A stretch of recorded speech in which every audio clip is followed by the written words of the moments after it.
Good morning. Well, it's Monday. We've gotten through 4 weeks of Lent, which means I've gone 4 weeks with just beef, salt, and water. And it's actually been easier than I thought it was. It's also made me super introspective about food addictions and addictions in general, and how you combat certain things. And anyway, for those who may not remember or don't know, or you're new to my channel, I have struggled with weight issues my whole life. When I was growing up, I ate the standard American diet. I put on weight really easily. We had a lot of stuff going on at home. My mom was a single parent, and it escalated over time. I tried every diet, and then after I had my last baby, I had a scare that I had a reaction to the anesthesia, and my blood pressure tanked, and it was really awful. And I made the decision at that time that I was going to really get a handle on my health. Well, within 3 weeks of having that baby, I got really, really strict, and it was 100% a willpower thing. I was walking, I was eating extremely low fat, and then it escalated, or de-escalated, I guess, to extremely low calorie. I was exercising 6 days a week, and yeah, I took off a significant amount of weight. I lost like 135 pounds at that point. But because it was so extreme, I didn't maintain it.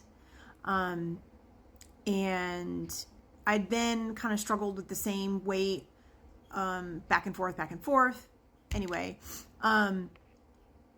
until about 10 years ago, when I decided, I went to the doctor, and my doctor said, why don't you try keto?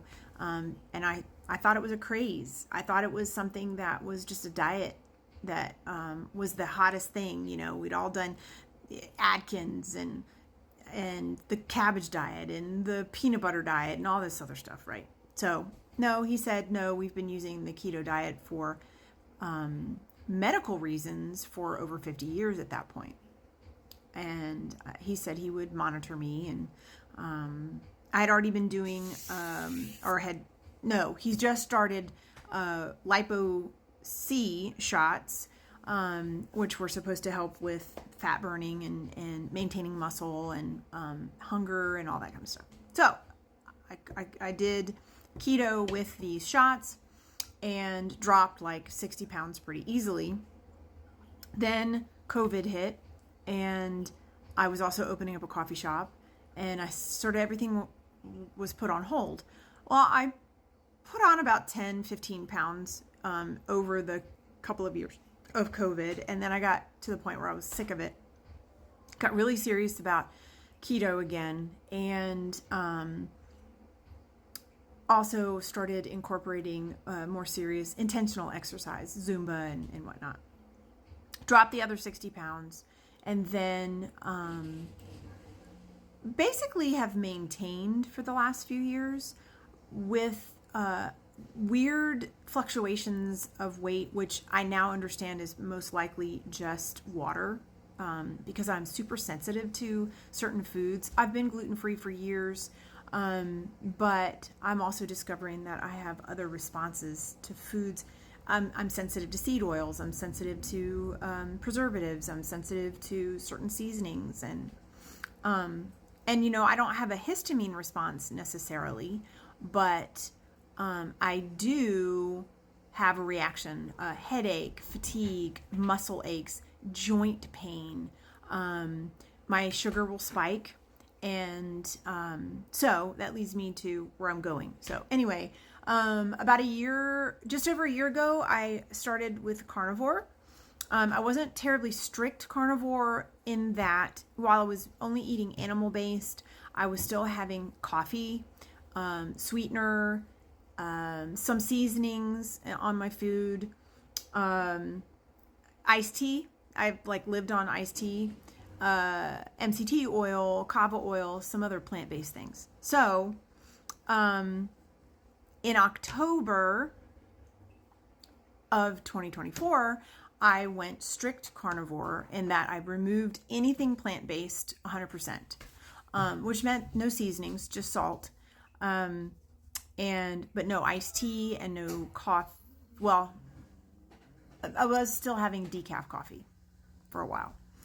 And then I was still seeing some of those responses. So, I'm a Catholic and I'm in Lent. And so my observance was, to do the Lion diet. So it's beef, salt, and water, period. Nothing else.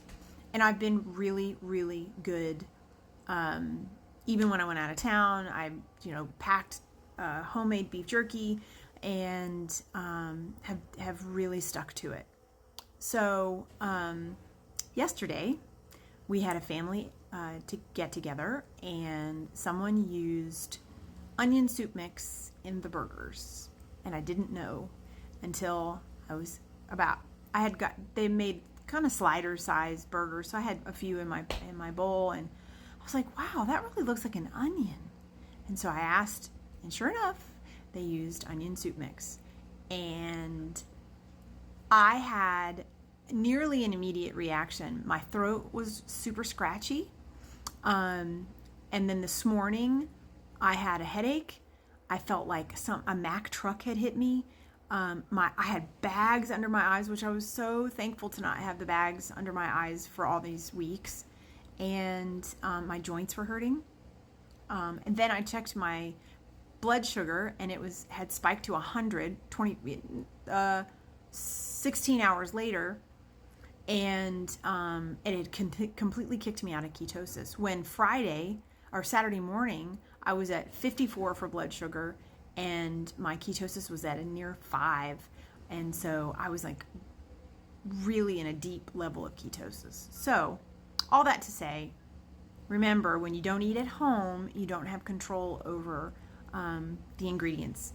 And she did send me the ingredients list, and it was just chock full of crap. Maltodextrin, corn syrup, several preservatives like, silicon dioxide and a few others. And so I'm not going to consider this ground zero, because I still feel like I'm still benefiting from having pulled all of my other things. So I'm just going to get right back on track. I also didn't have enough fat yesterday. So I attribute some of being out of ketosis to that as well. But so that to say, every time I have a setback like this, I'm thankful that I am discovering the things that influence how I feel in general, because 99.9% of the time I feel really good. And I've noticed I've been doing 36-hour fasts every week since Lent started.